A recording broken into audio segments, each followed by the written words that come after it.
So not too long ago, I made a video reviewing 3 of the worst films I think I've ever seen, to be honest. Land Shark, Two-Headed Knob Attack, and House Shark. And with it came lots of comments recommending me films that, quite frankly, were hard to believe were actually real movies. I mean, Shark Side of the Moon, you've got to be taking the mick, right? The overwhelming number of suggestions was staggering, and it gave me an idea. Hello everyone, and welcome to Dumpster Diving, the show where I begrudgingly watch some of the worst movies. Movies that are so bad that you couldn't dream up something so terrible. All recommended by you. So if you want me to check out and review a film, and subsequently make my life a living hell for an hour and a half, comment down below because your movie could be next. As I said, I got lots of terrible sounding film suggestions, but one movie stood out from the rest. And this one was recommended by the most amount of people, Sharktopus. Believe it or not, I was aware of this film's existence way before I began making the last depression-inducing shark video. It was one of those films where I would jokingly show people the poster just to get their reactions, never planning on actually seeing it because,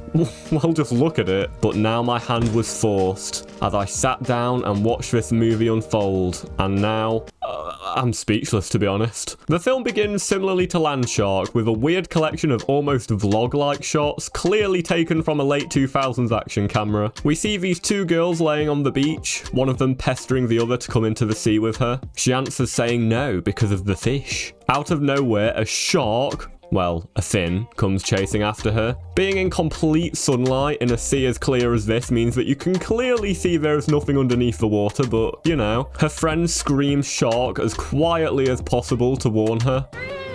Shark! Like, love. She's in the sea. I doubt if she was stood right next to you, she would be able to understand what you just said. But suddenly, out of nowhere, the Sharktopus saves her. Come on now, everyone, let's shark Sharktopus. Come on now everyone, let's thank Sharktopus for being a top lad and saving the damsel in distress. It turns out the Sharktopus, named S11, is owned by a company using it to capture pirates or something. But who would have guessed? It escapes less than 2 minutes later and blows up a boat. Okay. So, we're dealing with a half shark, half octopus that's smart enough to blow up a boat. Does bro not have some natural instincts or something? Don't sharks in the movies usually kill people for food? Why did it kill those guys? For fun? What a sick son of a gun. The Sharktopus is now on a rampage, killing 2 boat workers in a scene so hilarious that you just have to see it for yourself.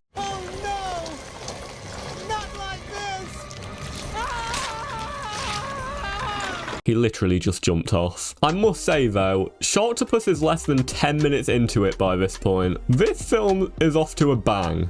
Literally. The crew who made the shark, consisting of Father Nathan, daughter Nicole, and the other guy Andy, follow the Sharktopus to try and stop it before it's too late. I seriously cannot get over how much some of the scenes in this film look like a travel vlog. Like, look at this shot. I just imagine him turning his head and talking into the camera. So guys, right up here, we're pulling up to the pier. Let's go and explore it. We see a woman metal detecting on a beach and finds, I don't know, the heart of Tafiti. Like, what the hell is that? You dirty dog watching her like that. Bye, have a safe trip. Then my man just watches with a very unnecessary green screen. Like, you're stood outside, why is the green screen needed? Also, is he not a little confused or concerned as to what the hell that was? My guy, if I was walking down the beach and saw a freaking Sharktopus, I think I'd react a bit more than this. But hey, I guess he really wanted that stone. Elsewhere, news reporters Stacy and Bones, okay, is that his real name? Are trying to find more info on the mythical Sharktopus, bribing a man called Pez Dispenser for more information. A couple more random civilians decide that they want to go bungee jumping over the ocean. Please. Please, come on, you know you want to, yes, get in. The Sharktopus begins to achieve local notoriety as a radio presenter, Captain Jack Sparrow Hawk, reports the incident live with the same reaction I've had basically this entire movie, before completely annihilating the fourth wall, making even Ferris Bueller proud. Maybe they're doing a movie. Oh yeah, I can see that now. A former Navy SEAL is tracking down this abomination before it takes any more lives. I'd watch it. Hey, it's like the film we're watching. Well done, guys. You got me good with that one. Actually, yeah, it was pretty funny, to be honest. Anyway, the guys continue tracking the Sharktopus to the middle of the ocean to capture it, because even though this thing has killed like half a dozen people now, it's still not a good enough reason to be put down for good. But unbeknownst to them, the Sharktopus wasn't in the sea. It was on land. As the news reporters look upon in horror, I mean, seriously, what is there to say, really? Just pure cinema. So the gang begin to suspect that Nicole's dad purposely made the Sharktopus. I'm sorry, it's just the name.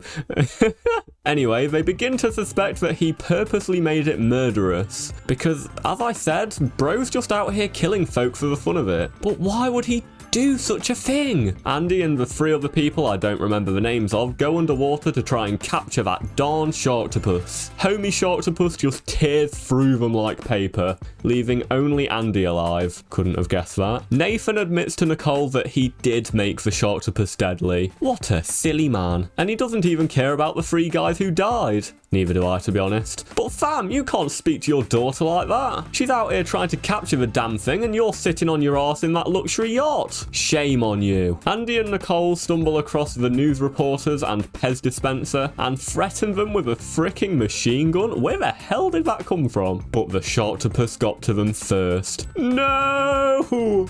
Pez! They chase the Sharktopus down in a scene more epic than Mad Max Fury Road, but it escapes. I love this scene here with the jet skis where you can literally see the GoPro in the shot, and then he gets eaten. The news reporter Stacy seems to not give a crap about what just happened to Pez. She's more sociopathic than the news reporter in Scream, or the news reporter in Nightcrawler. Maybe it's just news reporters. They're all bloody mental, but at least Prince feels something. Captain Jack, do you remember him? The radio guy, you know?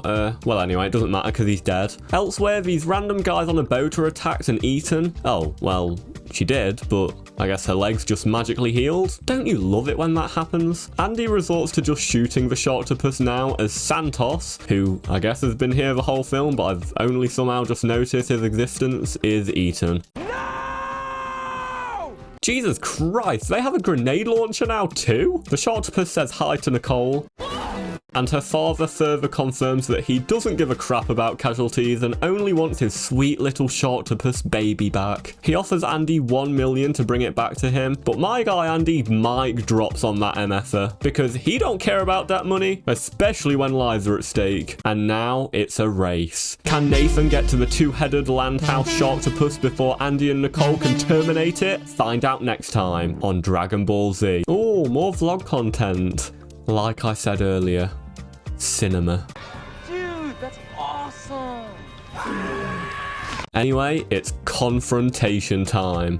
Oh no. Oh, that did not go well at all. I mean, what the hell was he expecting? He walked within biting distance of that thing, he was that close. That thing has tentacles, you idiot. You're the one who made the damn octopusy Sharkzilla. You should know better than anyone else not to walk up to that thing like you're gonna give it a kiss. You absolute melon. Anyway, at least he got what he deserves. That was Nathan, by the way, in case you didn't realise, you know, Nicole's dad. Are you following? Are you following Sharktopus? Andy the baddie and Nicole team up with the news reporters to take down the Sharktopus once and for all. For now though, the Sharktopus is eating these random people at this resort, somehow sneaking in there when the water is clearly not that deep. Nicole figures out that there is an explosive kill switch on the Sharktopus or something, I don't really know. Andy saves the kid and gets no thank you whatsoever, and finally this selfish beach gets what she deserves. Andy gets all main character syndrome and goes in for the kill up close, Nathan style, but I guess the Sharktopus is too stupid to use its tentacles this time. Like, he never hesitated to go for the kill before. Maybe he knew Andy was the main character or something, I don't know. And the Sharktopus is finally put down. For good. Until the 2 sequels, anyway. In the most anticlimactic and horrendously paced ending to one of these shark movies I think I've ever seen. So, Sharktopus, how was it overall? To be completely honest, it really wasn't that bad. Not once watching this did I feel like crying or throwing myself down the stairs, so I guess that's a positive. Is it a good movie? Hell don't fucking know. But was it a fun movie? You best believe it, Buster. It was a perfect match of laughable but not boringly bad CGI, great and hilarious deaths, and a genuinely fun and simple plot. The ending was pretty bad, and much worse than I was expecting considering how crazy the rest of the film was, but I really wasn't bored for a minute, and I think that shows that this film wasn't as dreadful as, well, the other shark movies I've seen. I think it's about on par with House Shark in terms of bad shark movies, so I'm gonna give it a 5 out of 10. Not bad at all for a film called fricking Sharktopus. Like I said earlier, this is a new series I'm doing where I review and talk about awful movies, so if you've got any non-shark related terrible movies you'd like me to make a video on, leave them in the comments below. Thank you so much for watching. Oh, and if you manage to count all the times that I said the word Sharktopus in this video, I'll pin the comment, and I'll hopefully see you later. Sharktopus.